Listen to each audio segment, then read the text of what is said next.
आज की कहानी शुरू होती है एक ऐसे पल से जिसने पूरे परिवार की सांसें रोक दी हैं। अस्पताल के बाहर अजीब सी खामोशी है, लेकिन अंदर हालात बहुत गंभीर हैं। सर्जन तेजी से इधर उधर जा रहे हैं। नर्सों के चेहरे पर चिंता साफ दिखाई दे रही है। अचानक खबर आती है कि सरोजा की तबीयत बहुत ज्यादा बिगड़ गई है। किसी को समझ नहीं आ रहा कि कुछ ही घंटों में ऐसा क्या हो गया। सरोजा को बेहोशी की हालत में आईसीयू में शिफ्ट किया जाता है। डॉक्टर कहते हैं कि अगले कुछ घंटे बहुत अहम हैं। परिवार के लोग बाहर खड़े होकर बस दुआ कर सकते हैं। इसी बीच एक और चौंकाने वाली खबर सामने आती है। अस्पताल के दूसरे हिस्से से एक मरीज को स्ट्रेचर पर लाया जा रहा है। उसका चेहरा ढका हुआ है, लेकिन नाम सुनते ही सबके पैरों तले जमीन खिसक जाती है।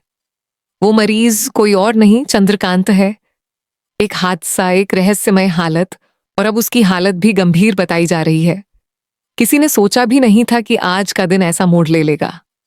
डॉक्टर बिना समय गंवाए चंद्रकांत को भी आईसीयू में ले जाने का आदेश देते हैं।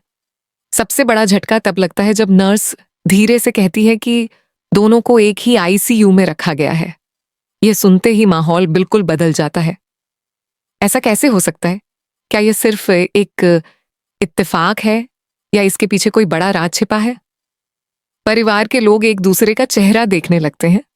कोई कुछ बोल नहीं पा रहा। हर किसी के मन में एक ही सवाल है कि भगवान आज ऐसा खेल क्यों खेल रहे हैं। थोड़ी देर बाद यह खबर सारू तक पहुंचती है।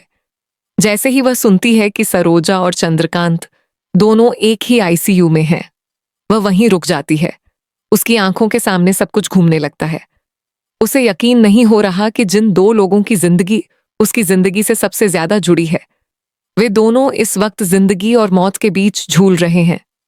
उसका दिल जोर जोर से धड़कने लगता है। वह खुद से सवाल करती है कि आखिर यह सब एक साथ क्यों हो रहा है। यही सवाल आज की कहानी को और भी रहस्यमय बना देता है। आईसीयू के बाहर बैठी सारू की हालत बेहद खराब है। उसकी आंखें बार बार आईसीयू के दरवाजे की तरफ जाती हैं, मानो अंदर से कोई चमत्कार निकलकर आ जाएगा। उसका मन डर और बेचैनी से भरा हुआ है। एक तरफ सरोजा, जिसने उसे मां जैसा प्यार दिया, और दूसरी तरफ चंद्रकांत, जिससे उसकी जिंदगी का हर फैसला जुड़ा रहा है।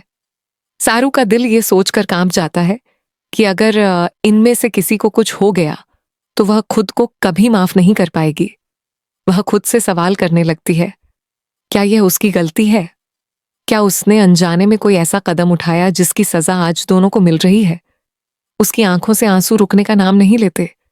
उसे याद आता है कि कैसे हाल ही में घर में तनाव बढ़ गया था, कैसे अनकही बातें दिल में दब गई थीं। आज वही बातें उसे अंदर से तोड़ रही हैं। वह भगवान से बस एक ही दुआ मांगती है कि दोनों की जान बच जाए, बाकी कुछ भी हो जाए।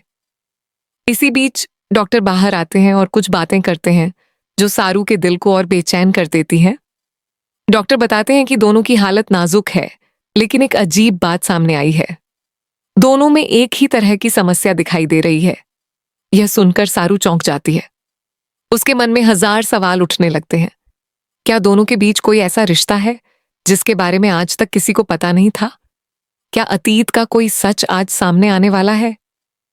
अचानक सारू एक बातचीत सुन लेती है जो उसकी जिंदगी बदल सकती है। डॉक्टर किसी रिपोर्ट की बात कर रहे होते हैं जिसमें किसी पुराने कनेक्शन का जिक्र होता है। सारू का दिल जोर से धड़कने लगता है। उसे लगने लगता है कि यह सिर्फ बीमारी नहीं है, बल्कि किस्मत उसे किसी सच्चाई तक ले जा रही है। वह डर और हिम्मत के बीच फंसी हुई है। वह जानना चाहती है, लेकिन सच का डर भी उसे रोक रहा है। कहानी यहीं पर एक नए मोड़ पर आकर रुक जाती है। सवाल यह है कि सरोजा और चंद्रकांत के बीच क्या छिपा हुआ सच है? क्या सारू उस सच को जान पाएगी, या ये राज हमेशा के लिए दफन रह जाएगा? आने वाला ट्विस्ट न सिर्फ सारू की जिंदगी बदलेगा, बल्कि पूरे परिवार को हिलाकर रख देगा। आगे क्या होगा, ये जानने के लिए जुड़े रहिए।